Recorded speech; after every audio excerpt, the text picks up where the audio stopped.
মুক্তিযোদ্ধাদের নতুন সংজ্ঞা দিয়েছে মোহাম্মদ ইউনূসের নেতৃত্বাধীন অন্তর্বর্তীকালীন সরকার। দেশের মুক্তিযোদ্ধাদের সাথে সম্পর্কিত একটি গুরুত্বপূর্ণ আইন।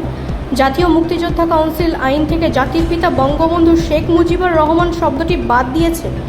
মুদ্রা নোট থেকে জাতির পিতা বঙ্গবন্ধু শেখ মুজিবুর রহমানকে বাদ দেওয়ার পর বাংলাদেশের অন্তর্বর্তীকালীন সরকার শেখ মুজিবুর রহমানের নেতৃত্বে 1971 সালের স্বাধীনতা সংগ্রামের ঐতিহ্য মুছে ফেলার জন্য আরও একটি পদক্ষেপ নিয়েছে।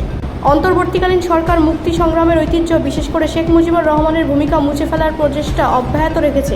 প্রধান উপদেষ্টা মোহাম্মদ ইউনূসের নেতৃত্বাধীন অন্তর্বর্তীকালীন সরকার আইনের অধীনে মুক্তিযোদ্ধার সংজ্ঞা পরিবর্তন করে জামুকা আইনে সংশোধনী এনেছে।